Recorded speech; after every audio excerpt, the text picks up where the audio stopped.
Ring ring! It's time for another episode of Crossplay Conversations, the show where we dive deep into the world of video games while keeping it light. I'm your host, Luke Lewis, and this week I am joined by the one and only, the Wii U Wonder Kid. It's Jacob McCourt. So Joseph Hooper isn't here. So Joseph Hooper, normally on the video version of the podcast, which you should look at on YouTube, he pulls a shootout because he is the secret savant.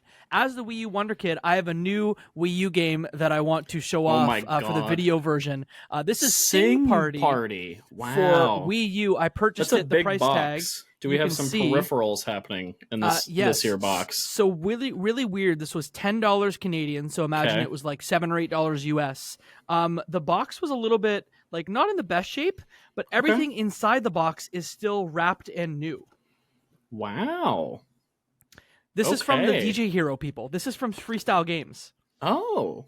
Yeah. I loved DJ Hero back in the day. I thought that was very fun. Okay. Well, we'll need a full report on that. Are you going to play it, or are you going to leave it mint in box for That's going to go on the shelf. It's not the only new video game I have on my shelf, so I have others to play first. Nice. Love that. Was not prepared for that. That's great. I brought props today. Love it. How you doing? How are things? Things are good. How's life? Life is good. Life is grand. You know, we're making it through. I'm going to see you very shortly. By the time this comes out, I will almost be in your general direction. We're going to do a thing that we may talk about on a future episode of the show, but I'm excited to talk about these new video games. I've played one of them. You've played both, but I want to hear more about I am too. So we have two. How are you? I'm doing well. There's been this episode is a long time in the making. It was going to happen in earlier iterations, but it's also worth noting that this is also going up as a Lukewarm Games episode along with Crossplay Conversations, because part of this review was originally going to be a Lukewarm Games episode, but my lovely co-host Claire got sick, and then Joseph got sick, and then I'm fighting off a cold. But this is the impressions we're going to deliver today are that important that we're just putting it out everywhere people get their podcasts. So either feed, check it out, support it. But without further ado, we're going to be talking about Pacific Drive and Ultros, which are both two indie games that we've talked about on multiple podcasts over the years, played demos at PAXs and Steam Next Fests and different coverage opportunities. And we finally got our hands on the full final review builds a little early heading into release. So we'll be talking all about that. But before that, Jacob, let's jump into our icebreaker question. I wanted to talk about what makes a video game setting compelling. Foreshadowing into these two indies we're talking about, they're very unique, they're very distinct, and they take place in some unusual places. So I wanted to talk about what you think contributes to making a compelling video game setting. Yeah, it's really funny because you could really take this in like the fidelity sort of side of the spectrum, or like the lived-in side of the spectrum. When I think of fidelity, I very much think of something like Pacific Drive, where like it's weird and like dense from the demos that I've played, and so like it's compelling in that way, in like the fidelity way. But then there's also stuff that is just like, it's so evocative in its art and its writing and its music. You know, I think of something like a Coffee Talk. Like Coffee Talk is so compelling because you can almost feel where you are. Like you are in the Pacific Northwest. You are in a coffee shop. You are in a place where, you know, you're not just going to deal with humans, and you're, you know, brewing some good coffee with the steam coming off the coffee. So like, I think that you can get compelling in either way, but it's like, is this space lived in? Is this space dense, full of stuff? Like that's what I typically look for. Is that kind of how you think about it, or do you think about it differently? Yeah, I would say so. I think you touch on like that sense of place and like making it feel lived in, and I think that really resonates with me. I think about games like Gone Home, for example, where like, or the original BioShock, where like those two were like really pillars in like environmental storytelling for me, and like kind of just the way I perceive games and settings. And I think there's a lot you can do with the setting of the game. And you mentioned things like art direction and how that also is influenced by the setting, because I think there are games that like, in terms of like story and like overall substance, are kind of like on the back burner, but if the art style and just the overall tone and vibe are there, that can also be a compelling setting. So it's for me, it's like either narratively compelling or it's like stylistically compelling. So I think it's like hitting on both of those things, which I think the two games that we're going to talk about today are doing different things with each of those components. So be interesting. Yeah, I mean, the only other thing I can think of is like I think of recreations of real places is also like an interesting thing that is compelling. That's like sort of a third category. I think of like Soma recreates Toronto, which for me is like really close to home. But even like something like Spider-Man 2 with all the boroughs that I've been to some of them, where I'm just like, this is a real place that's been reproduced so beautifully. It's vibrant. There are a lot of people in it. So like that draws me in. You're like, please talk about more Spider-Man. Yeah. Oh no, I was gonna say I have a similar thought too with Last of Us Part 2. Like my folks lived in Seattle for multiple years, and I lived in Tacoma for 5+ years, and so I'm very Pacific Northwest familiar, and so seeing like Ellie fighting dudes in like a dilapidated version of the downtown Seattle Nike store or like the Seattle Aquarium or little things like that it's like weird little touch points that I have that, you know, someone who's never been to Seattle would have no idea. But like, it's really cool when games take that level of like authenticity to like ground you in realism, or at the very least ground you like in that experience they're trying to showcase.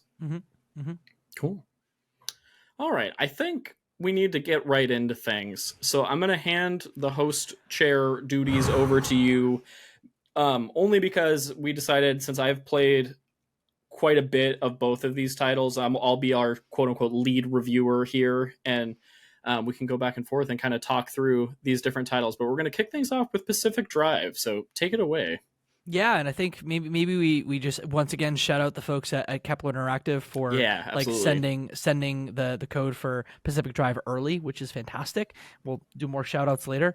But I want to know off the hop, I'm sure folks have seen this like heavily anticipated game coming to PlayStation 5, Steam, Epic Games Store from Ironwood Studios.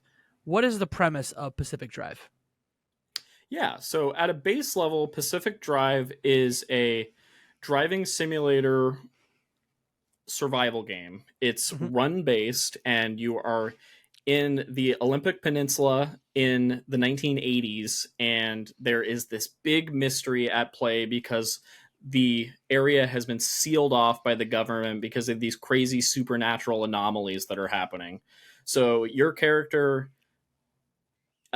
there's not a ton of story set up right at the beginning, but you're thrust into things, and you have your trusty station wagon that you have to repair and upgrade as you go. And you are tasked with assisting scientists in this exclusion zone to uncover this mystery, figure out what's going on, and also just survive these crazy anomalies. So you're driving your station wagon around through all these crazy supernatural weather-based runs, and that's where we kind of get into some roguelite elements with some heavy simulation elements. And it's just at a base level, this game caught my eye because it's set in the Pacific Northwest. It's weird and quirky and different and unique. I was thinking about the best way to describe this game earlier today before we started recording, and I came up with 3 words. I think it's quirky, I think it's cool, and I think it's compelling. Okay. So I think this is a game that has some quirks, has some weird things, has a bit of a learning curve, but if you're willing to commit, the vibes are immaculate, and the experience you'll have as a result of your time with the game is unlike a lot of... I can't think of many games like this. There are elements grabbed from different genres, but it's a pretty unique experience, which is really cool to see.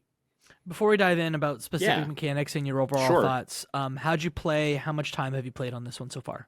Sure. So I was playing on PC. I played with a DualSense controller just since this one was pretty heavily PlayStation branded. So I played with a DualSense controller, and it ran really well. It'll also be available on PlayStation day and date, on Steam and the Epic Games Store. But I played through Steam. I guess that's also worth noting, but similar versions between PC ports. And I think you said before we started that you played for about 9 hours so far. Yeah, give or take. It's a little tricky because I did about 4 hours during the preview period. So I played that, and then I also played 9 hours on the retail build, and then I did a couple preview sessions. I interviewed the creative director of the game at PAX West this year, Alex Draycott. So I've gotten like a lot of information and time with the game over the years, but it's been nice to sit down the past week or so and have the full game and check things out more in depth. So, driving game / survival game, but it's run based. So I don't want to say roguelike, but like maybe has a little bit of that. What are your overall thoughts on it? I am really pretty impressed with the game. I think I have enjoyed every time I played the game in preview form, but the more I played it for longer periods of time, I started to kind of peel back the layers of the onion, and I was more impressed at a lot of the systems that are at play. I think at a cursory glance, it's kind of hard to see everything the game is doing, and I think there is a bit of a learning curve. Then there are things that aren't totally intuitive on how to do them, and we can get into specifics and things. I think the UI is a bit hard to navigate at times if you don't know exactly what you need to click on or what item you're searching for or that sort of thing, or like where to craft an item. Like the game does a good job of onboarding you, but like it's a lot of systems right at the beginning that it's like it takes a few runs, it takes a few hours for me to kind of like feel like I'm really like capable of understanding what I need to be doing to succeed. But when the game is firing on all cylinders, I think it's a really, really compelling loop. I think the driving feels purposely clunky at the beginning because you're driving a station wagon. And I think there's something really novel and fun about that. But as you continue to play, you continue to find parts, you research different parts for your car, you can use the fabricator to upgrade things, and I became really attached to my car, which they said in marketing speak, and it's one of those things that's like, okay, that I hope that happens, and I felt like it did, which I think is a big accomplishment to the game. That like over time, if something happened within the environment that wrecked my car in a given run, or I had to repair stuff, it was like I felt that it was like Red Dead Redemption's horse. It was like it felt that personal to me at a certain point, but. Yeah, I'm having a blast with the game. I'm 9 hours in. I want to keep playing. I think I'm somewhat close to an ending, though it's one of those games that you can continue to upgrade, continue to play, continue to go out on runs and just experience the world even after you've completed the narrative. So, but yeah, really enjoying my time with it. So your car is obviously like your central item that you sort of make sure to protect and use to drive around. Do you keep any sort of progression on your car between runs, or is it very much like you got to restart every time that you don't survive a run? You're not restarting every run, which I think is why they don't automatically always throw out the roguelite term, but it uses a run-based mechanic, so you are going out on these different drives, but I like how they structure that gameplay loop, because if you spend a lot of time upgrading your car and you're very intentional about it, you want to be able to have that ability going forward.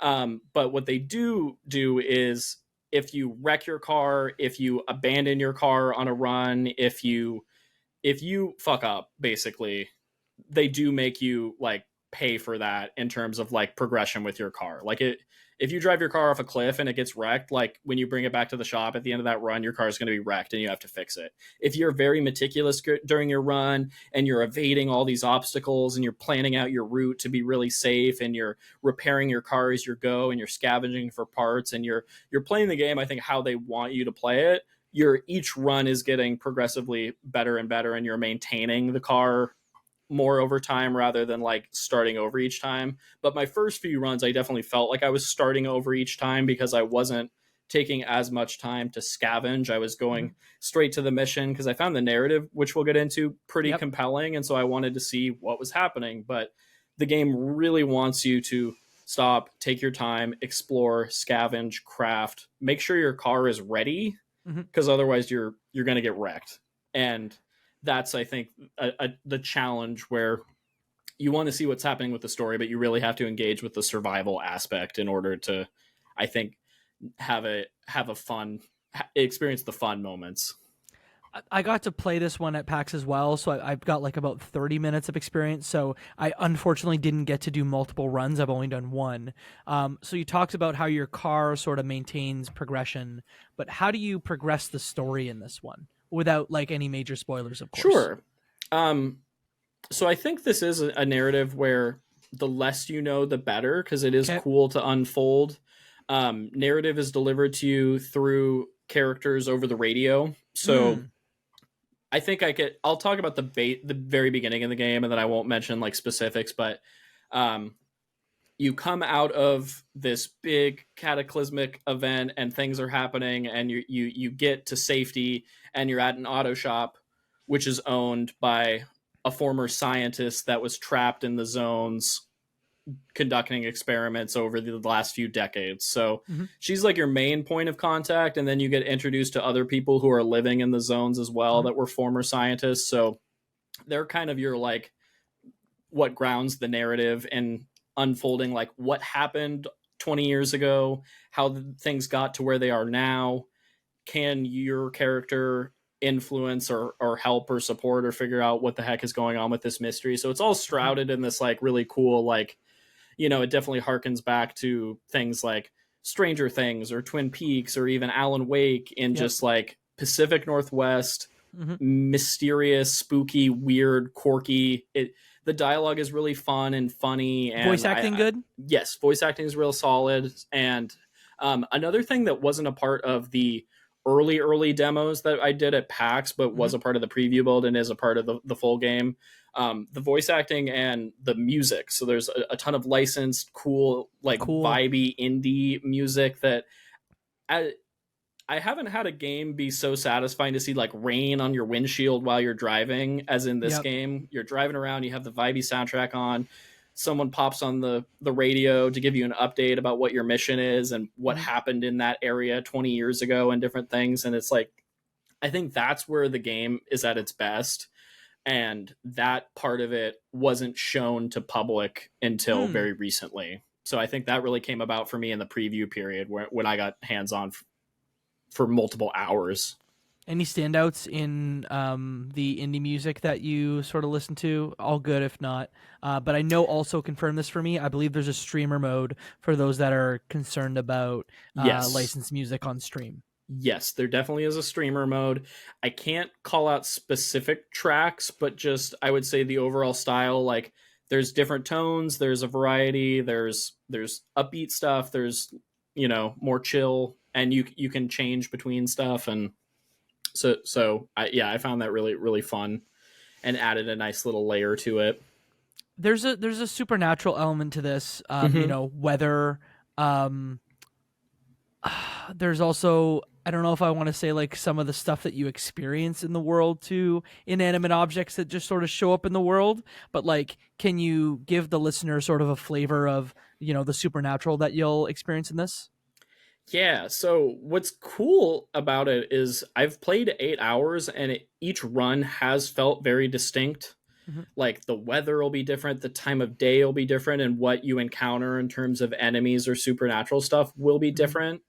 Hmm. It's worth noting with the enemies that you're not like engaging in combat. It's more about evasion, Hmm. and there's any number of creepy things or like interesting weird things, and you get to scan and kind of document it as a part of your scientific research, Hmm. which adds a fun element to it, kind of akin to like a Pokemon Snap or Bug Snacks or like Cool. Subnautica, where you're like kind of filling out, learning more about the world. And then there's also a lot of circling back to your question, there's a lot of cool environmental storytelling where you're picking up notes and different things along the way too, which Hmm. add to everything. But to answer your question about the supernatural stuff, there's a ton of variety thus far. There's like a giant creature that can pick up your car using a giant magnet and fling Hmm. you. There's like creepy mannequin dolls that look That's what I was going to bring up. unharmful. There's my least favorite, but also most interesting are these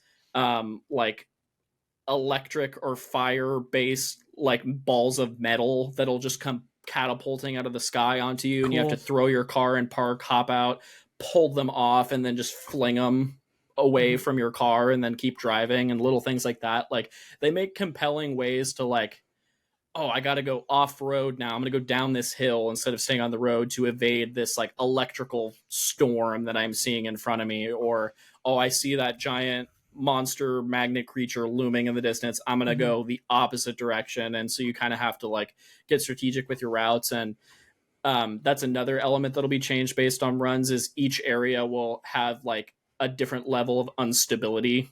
So Oh, sometimes it'll okay. just be like crazy hellscape storm, Mhm. enemies everywhere. You really got to gear up your car before you go out here. Or it'll be like a chill sunny day where there's like an enemy off in the distance, but you can pretty easily avoid if you just take a left instead of a right, which you're like, if you're paying attention. um, How does it denote the instability? Is it like a bar, or does it tell you before your run starts? How does that work? there's like the UI is pretty cool in a sense that on the dashboard of your car you'll see Mhm. different things. You can track it that way, but it'll also tell you each run you do. You'll have a map back in Mhm. the garage that you select, like which route you're going on and where you're going to go.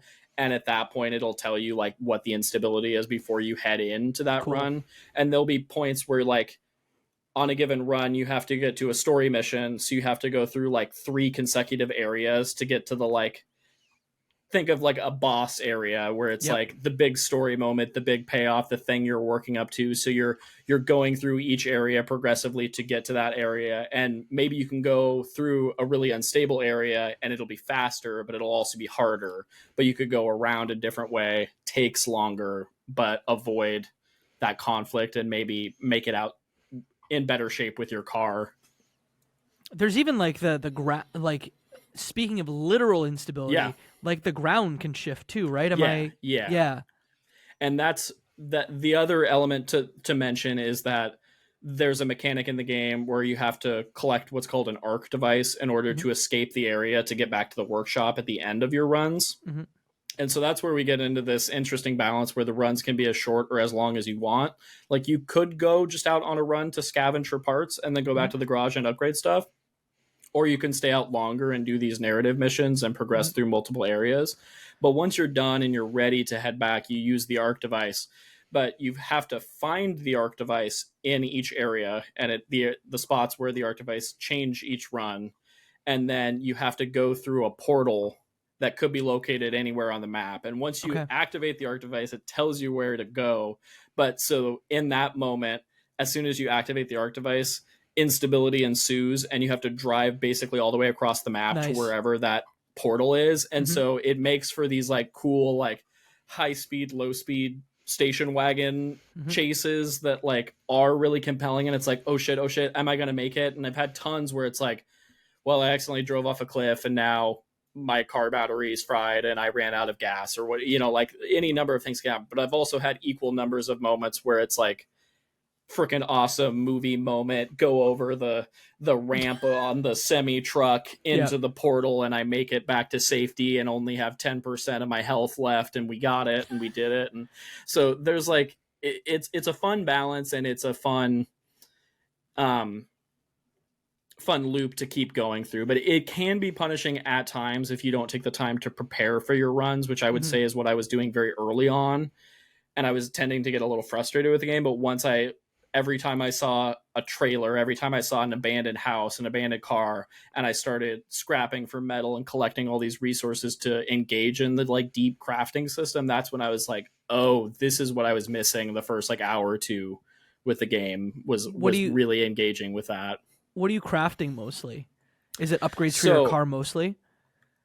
upgrades for your car, and then tools and different things that you can use within the world. Mhm. And it's really deep. Like, there's a lot you can do. You can upgrade every part of your car, and you're changing tires and bumpers and decals, and you can get a bobblehead to put on your dashboard and different things. But it really, the car handling feels different if you have Mhm. fully inflated tires that were repaired, if you have steel doors versus the basic doors that you start with. Like, you notice that, oh, I'm taking more damage, I'm lasting longer out in the world, like things like that. And then you can research and find different blueprints to unlock new items. Like today when I was playing, I found this item, this essentially it's kind of a weapon that you fire at a structure or a car that you want to salvage from, and it explodes, and then you don't have to do anything. You can just pick up the resources because it like takes everything apart for you. Otherwise, you can build devices like the scrapper, which is like this big saw that you can go in and like saw tires to get rubber parts, or you can, that's when all the salvaging comes into play. Or you can build a crowbar to then break into old medical cabinets in these like tents and different things. And so that part I found really fun. Like I really liked building the tools. It felt kind of Half-Life-esque. You're running around with your crowbar doing stuff like that I think is really, really fun. And then it is really fun to go back to your garage and be like, oh my God, I haven't had doors on my car in 3 runs. Like I can finally like survive this big mission that I've been working towards. And so you get doors on your car. You can finally put the like wallpaper decals on because now you have doors. You can put bumpers on your car. Maybe you can finally upgrade your tires. Like you can get off-road tires for your station wagon so that in those key gameplay moments where you do go off-road, you're not fucked. Like you can maintain that and different things like that. So like game-changing things that like I was really surprised in a sense of like when I started looking through the Fabricator, which is the device you use to unlock blueprints and different things. Just how many iterations of tires, how many iterations of doors, how many iterations of each object was. And then early on, it was clear that like, oh, these aren't like superfluous, like +5 upgrades. These are like actually change how the car feels in my hands right now, which is cool. That's a good point you bring up. When I think of simulation driving, because I think you said that way early, like that sort of for me is a little bit scary. So I want to know. You also said the words "it can be punishing at times." Is that because of the driving? Is that because of the survival game elements? So I'd love to know. Tell me about the driving. Is it punishing? If not, what is the part that is more punishing? It's an interesting balance that they walk, and I think ultimately they end up in a good balance between the two, but I don't think this game will be for everybody, ultimately. I personally think the driving feels fun and interesting, and I think especially with DualSense in hand, it is cool to feel the haptics and different things on the adaptive triggers and feel that tension as you're, puttering out of gas or maybe flying through the air or what have you in different scenarios. But I think the challenge comes from, for me, it's the survival aspects more so than the driving. I don't think the driving inhibits anything, but I think if you don't take the time to craft, upgrade, and maintain your car, the driving will be very challenging, very insufferable in ways in that, oh, this isn't fun when my tires are blown out, I don't have enough gas, all my doors are missing, so all these enemy projectiles are hitting me. Like it can be frustrating if you don't take the time, but I think if you are intentional about it, it's really fun once you get a handle of the loop. And they have things in place that I think lessen that frustration. They have I call it the magical dumpster outside of the auto body shop, where essentially after each run 3 times you can go up to the dumpster and it'll just spit out random parts, items, or objects or tools you need. Yep. And 9 times out of 10, it's exactly the thing you need. Like, oh, I don't have enough plastic to get rubber or repair putty, which I need to repair my engine. Go to the dumpster, you get the plastic you need for the repair putty or what have you. So there's little things that lessen it where they're like, I had a situation where like, I forget what it was. I think like, oh no, I do remember. The magnet monster in a run took my engine, literally ripped the engine out of the car. Okay. Cool. And so I get back to the auto shop and I'm like, well, I don't have enough parts to craft a new engine. What am I going to do?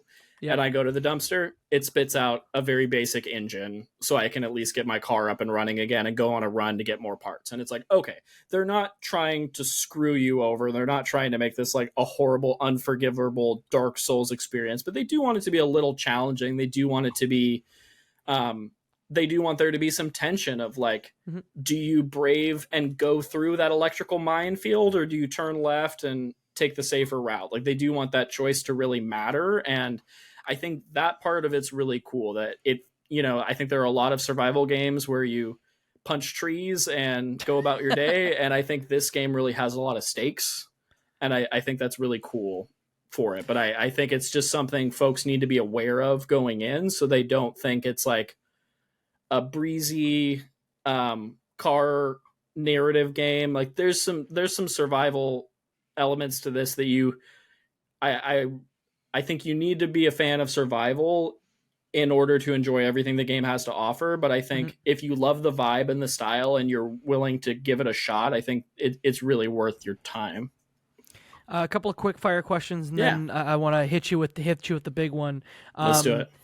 First person driving. Yep. How do you feel about first person driving in general, and how does it apply in this game? Because I know first person driving isn't for everybody. Sure. That's a good point that I actually hadn't thought of until right now. Historically, I love a good third person camera angle driving. If it's Grand Theft Auto, if it's Forza Horizon, like I love to see the car. I love to see myself making the turns. I think for this game, first person works really well because you are really dependent on the dashboard of your car. And they do a pretty cool thing, which at first I thought was tedious. But then after I started doing it a lot, I was like, no, this makes sense for the style of the game, where in the passenger seat of your car, you have a TV monitor with a map. And so you're constantly glancing back and forth to see if you're on the right track with your map. And it's just little touches like that with the first person simulation where like you look up at your rear view mirror and you actually see real time in-game footage, or like same in your side mirrors and little things like that, or like when the rain hits your windshield or something comes flying at you. Like I think all of that just hits that much more in a first person setting, and that helps with that immersion. And in terms of like we talked about at the top of the show, like grounding you in this engaging, compelling place, like I think first person is like essential for this game. You talked about how each run is a little bit different depending on like what you decide to take on in that run. But if you had to like put an average and say like, this is a short run and this is a long run, like what should players expect for each of their runs? So it's up to you in a sense, like I was saying. So if you find an arc device early on and you just want to do a bit of scavenging and then head back after a few minutes, you can. I found myself gravitating towards really long runs, like more in the like 45-minute range, because I was going out like scavenging everything and also trying to progress the story simultaneously. Granted, I was playing it with kind of like a reviewer pace mindset of like, I have a couple full days with this game. Let's see how far I can make it. And so you don't have to do it that way. You might find more enjoyment taking your time a little bit more and finding more resources and taking more time to upgrade your car. Because as I was saying, my early time with the game was a little frustrating because I was like, man, my car is just like getting wrecked and it's not getting better. It's only getting worse. I don't have any doors on this thing. What am I going to do? But once I slowed down a little bit, I actually in turn made more progress with the story because my car was more equipped for these like bigger, longer runs. But I think you could take it at your own pace, but I don't think this is like for me personally, this wouldn't be like I pop on for 15 minutes type of game. This is like, I have some time this evening. I'm going to sink into it. I'm going to do a couple runs back to back, but you don't have to play it that way. But I think that's kind of how it makes the most sense. So you've already sort of talked about the caveats, or like what sort of players, should look at Pacific Drive. But I guess I want to know, like, what is your final verdict on it, and how much more time do you think you're gonna put into it? For sure. I think my overall final verdict, I definitely want to roll credits on the narrative. I want to see where the story goes. And I would like to see kind of how far I can go with my car. I think about it in a similar way as my tugboat and dredge, and how satisfying it was to fully upgrade my engine and get the best fishing setup and like the damage you could do with your rig. Like I kind of approach Pacific Drive in a similar way of like, I do want to see kind of what that upgrade path looks like. We're in a busy season for reviews. So I don't know how long I'll stick with it, but I definitely envision like a few more nights to see the narrative through, explore the upgrade path a little more. But I definitely highly recommend this game. I think if you've been interested in the game, if you got a chance to check out the demo, it's also worth noting that I know Ironwood Studios mentioned that they would have the demo up for a couple days after the game's launch that was available during Steam Next Fest. So if you'd like to just give it a try and just see if it's your thing, that'll be an option. But I think this is a game that's like, if you think it's your thing, it's definitely your thing. If you're curious about it, it's probably your thing. And if you really don't think it's for you, that's probably okay. Does that make sense? No, that totally makes sense. It is like a very good survival game that like the simulation racing or the simulation driving like shouldn't, scare anyone at all. If anything, the supernatural elements are going to be the scary ones, but it is like a very good survival game, unique setting, a mystery still to be unraveled.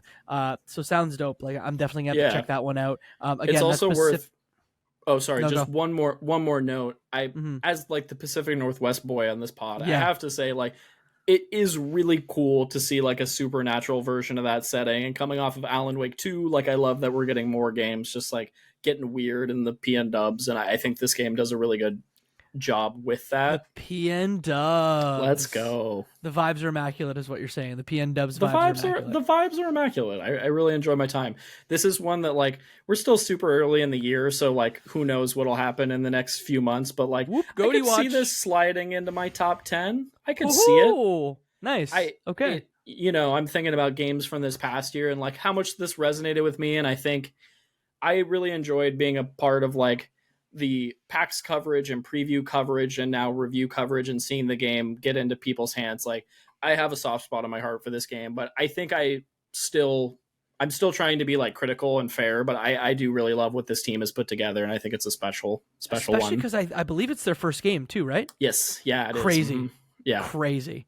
That's Pacific Drive. It is out by the time you're hearing this on the 22nd, so you don't have to wait long. PS5 and on PC, it's out on Steam and Epic Game Store. So the verdict is in. It is check this one out. Heck yeah. Luke, we're here to talk about a second game, one that you've played a little bit more than I have. I've played about 45 minutes, and you've played, how many hours did you say on this one? 6 or 7? 8-ish, give or take. 8-ish? Yeah. Okay. This is but Ultros. There's a caveat, and we can get into specifics with my hour count, but... Okay. I have questions. Okay. But I will get into it. This one is Ultros. This one, again, comes to us thanks to our friends at Kepler Interactive for sending us both codes for this one.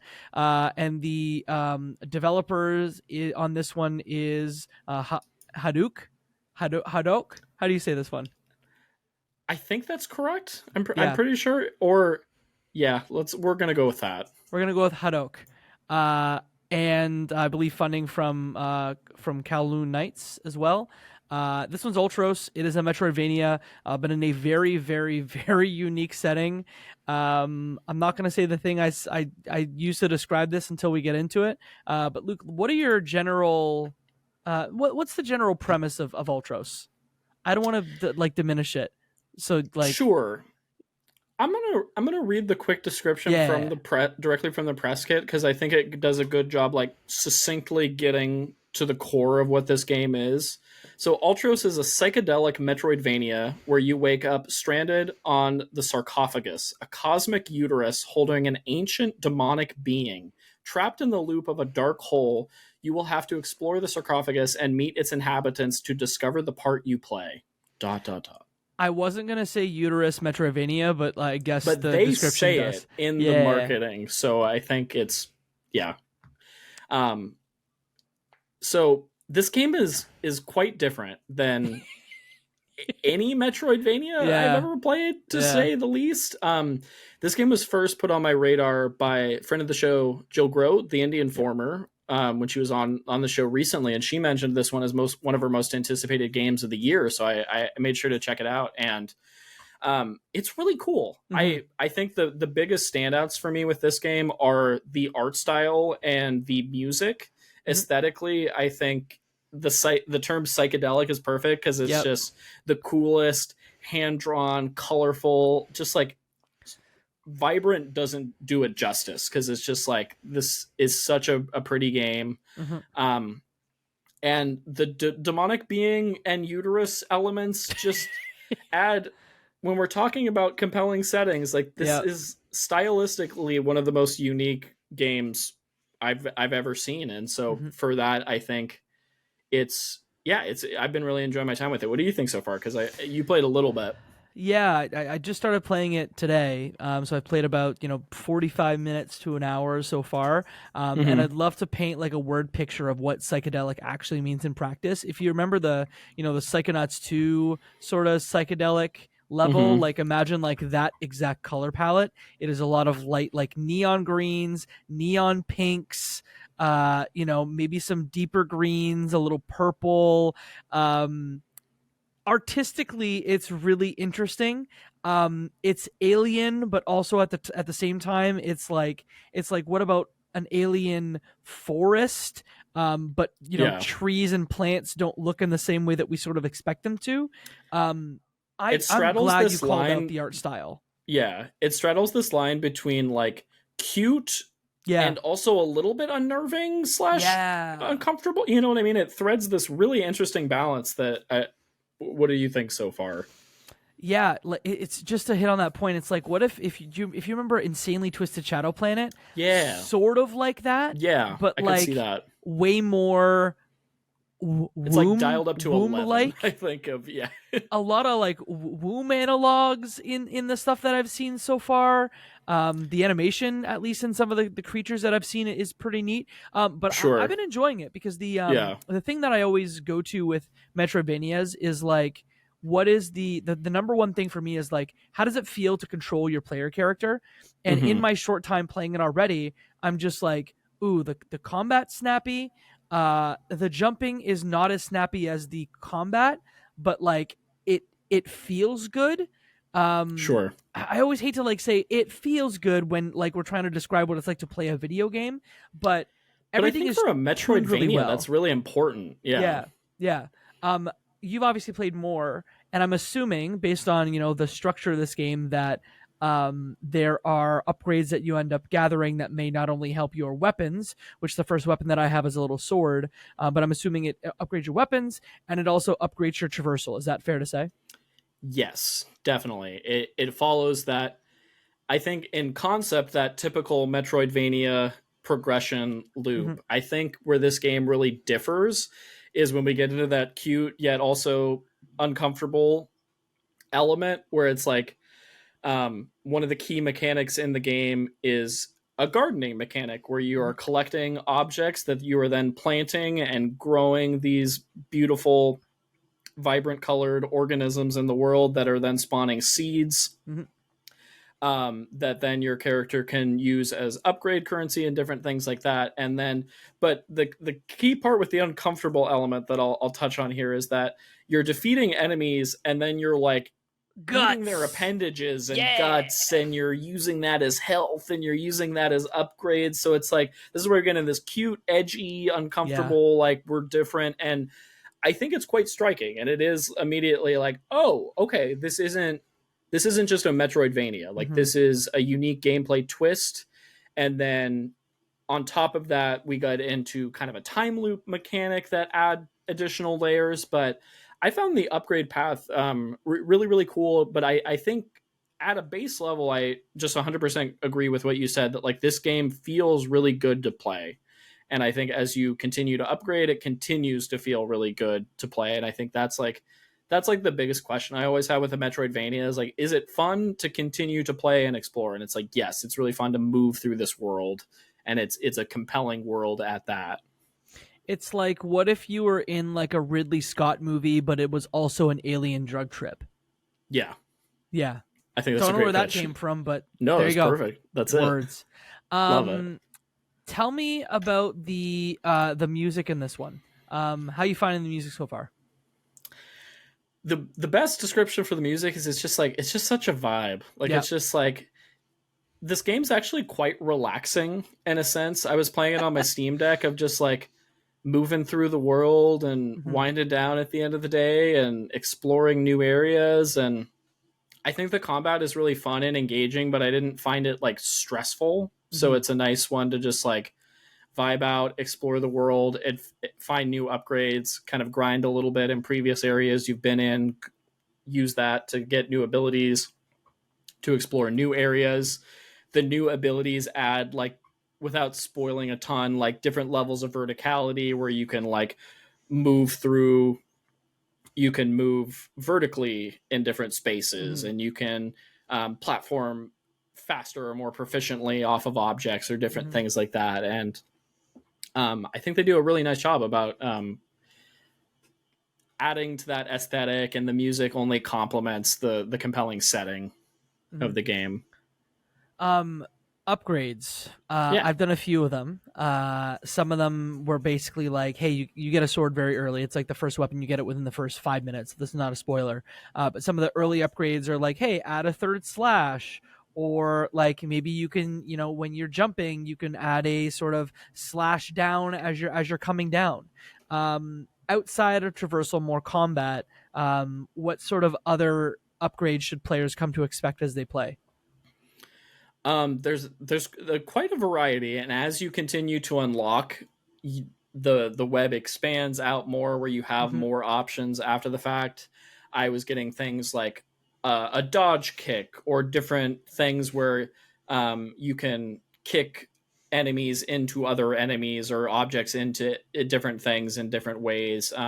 All the platforming abilities I found really effective in combat scenarios as well, because once you get into some later bosses, they're quite large, and you have to move around the space that you're in order to survive the fight. So a lot of those platforming abilities really came in clutch, where your slide ability does more damage, or you're able to double jump over an enemy and then do a parry ability, which I think this game does parries quite well, because it's like very apparent when to use them. And so it's really satisfying to platform over an enemy, slide into them, cause damage, knocking them down, and then using that parry ability to do a final strike. So just getting into this like awesome flow state of combat, I found really satisfying over time. Yeah, even like the simple stuff like the roll is very like Dead Cells-esque, which I really liked. Like it had that same like sense of momentum.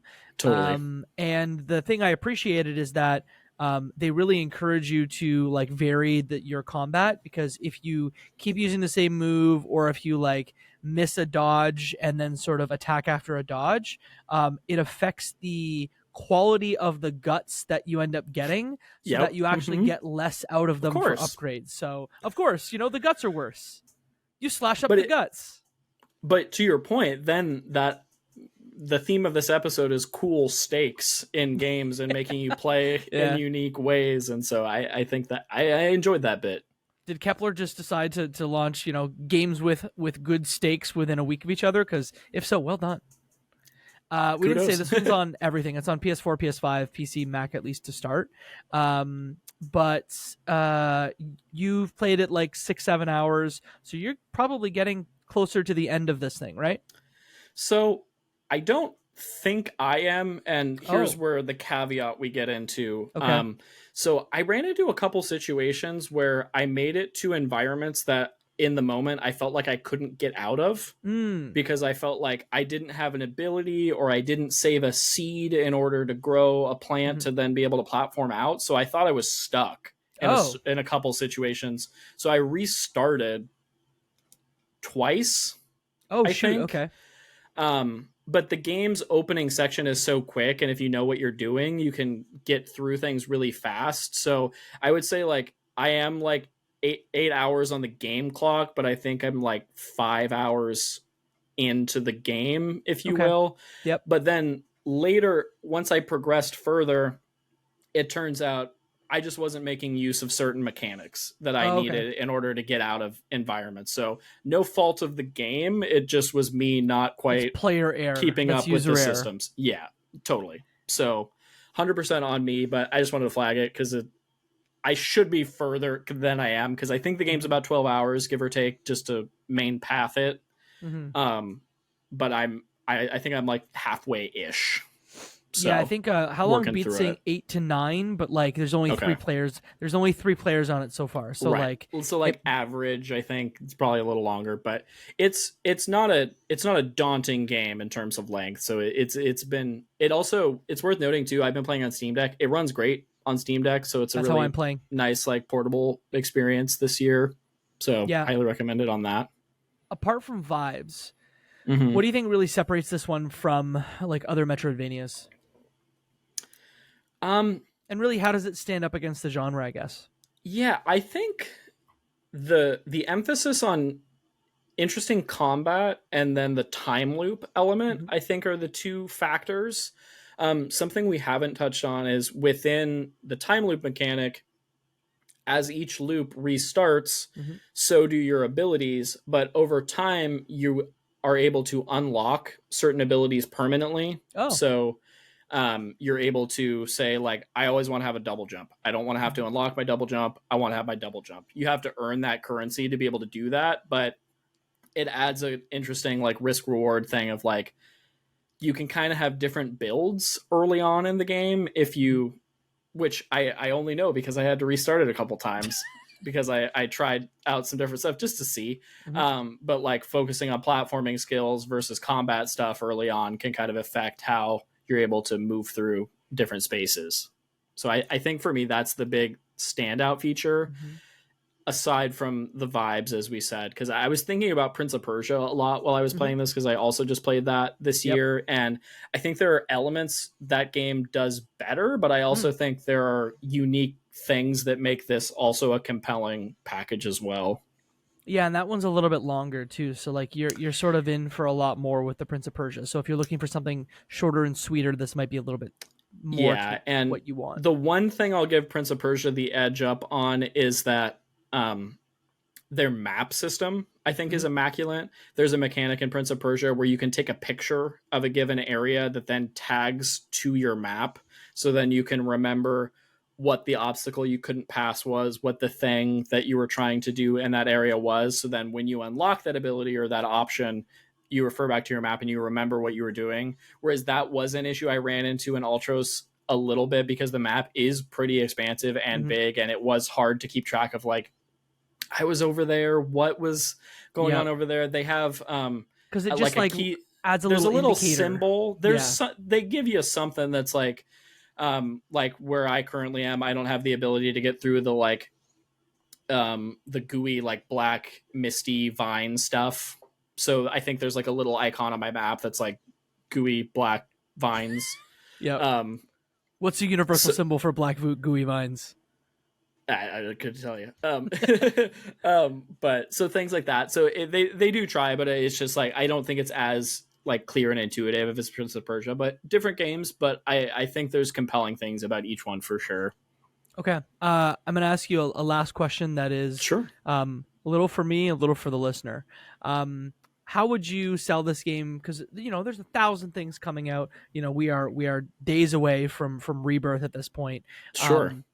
Tell me like why I need to keep going with this game. I probably will, but like give me some words of encouragement on it, because I haven't hit the time loop mechanic yet. Sure. And then I'd love for you to like let players know your final verdict to say, hey, is this a game they should play or not? Absolutely. So I think solely in terms of art direction and vibes alone, I think this is one of the most unique games of the year. It's gorgeous. I think the combat is incredibly fun. I think they're doing unique things within the Metroidvania formula, within the guts eating and seed gardening upgrade system. And I think that all packaged together in a nice, concise, portable or not portable, depending on how you want to play it, quality Metroidvania experience, I think is a perfect palate cleanser between these giant titles of the Yakuza's, Final Persona Fantasy, 3s, like the Final Persona Fantasies. 3s, all these giant, wonderful games. It's like, it's a breath of fresh air to have a nice, like 10-ish hour experience that's really high quality, really unique, and really, really striking. Love it. I'm going to keep playing this one. You're going to keep playing this one.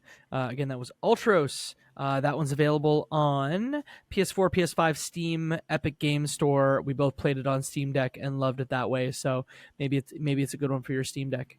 Any other thoughts about either Pacific Drive or Ultros before we close this bad boy?